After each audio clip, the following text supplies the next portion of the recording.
예술 영역을 넘보는 AI다. AI가 뭐 아까 우리 이지선 성우는 네. 예술 쪽으로 난 칠 수 없다라고 하셨고, 저는 네. 절대로.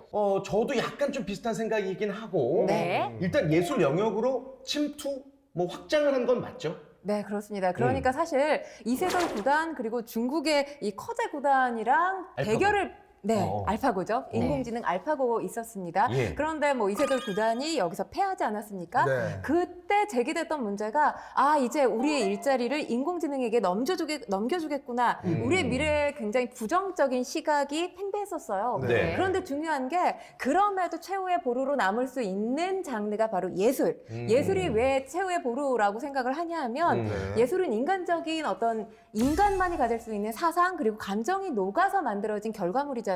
네. 그렇기 네. 때문에 사상과 감정이 없는 기계가 이 예술을 대체할 수 있느냐. 과연. 그렇기 때문에 사실 예술가들은 영원할 것이다라는 목소리가 나왔는데 최근에는 그렇지가 않습니다. AI 미술가가 나왔고요. 야. 네. 또 AI 시인이 나왔습니다. 네. 그리고 AI 작곡가, AI 패션 디자이너까지 영역이 계속해서 넓어지고 있거든요. 예. 그런데 우리 지금 진행자분들께서 말씀을 하셨지만 네. 이걸 예술로 볼 것이냐 그리고 그들을 예술가로 볼 것이냐에 대한 담론 계속해서 지금 논쟁 가운데 있기 때문에 네. 아직 뭐라고 확실하게 단언하기는 어려운 상황입니다. 그런 네. 것 같네요. 그렇군요. 하면 어떻게 생각하세요? AI가 시를 썼어. 거기에 감동을 받을 수 있을 것 같으세요? 글쎄요. 근데 AI가 쓴 줄 모르고 들으면 네. 받을 수도 있겠죠. 아무래도. 네. 선입견이 조금 있긴 네, 하죠. 있어요. 왜냐면은 AI가 썼다고 하면 일단 뭔가 이조차도 사실 빅데이터를 통해서 이루어진 것이 아닌가라는 그치. 생각이 좀 들면서 네. 나의 이 몰입감을 좀 방해할 것 같은 느낌. 네.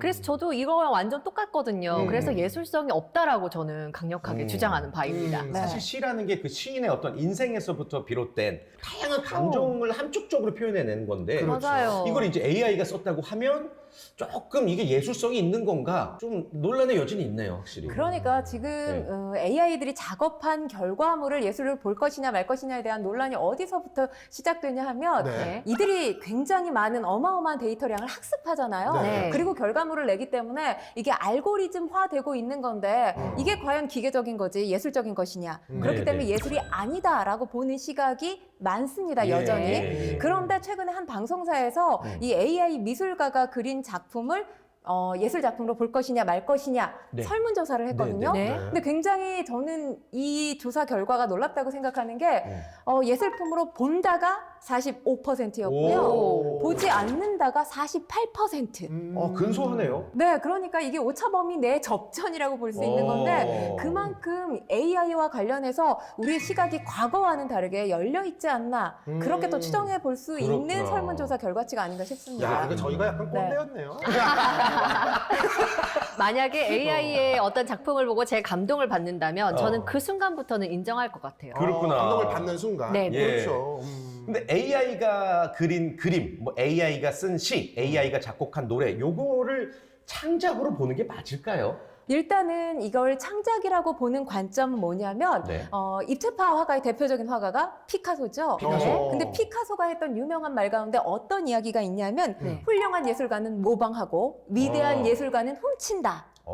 근데 이 말을 해석하면 그러면 모방하고 표절하란 말이 아니야?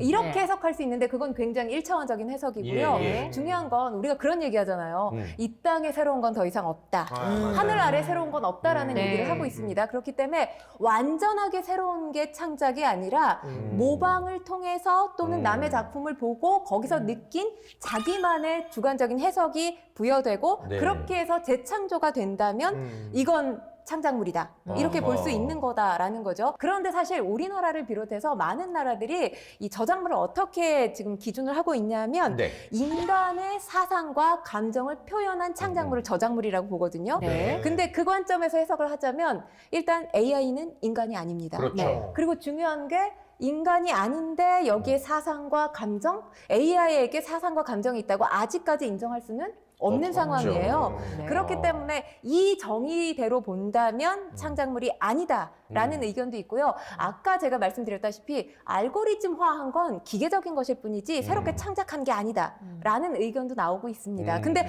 설문조사를 보면 이걸 창작물로 보시는 분들이 꽤 늘어나고 있기 때문에 이 예술가로 인정할 날이 머지않았다라고 볼 수도 있을 것 같아요.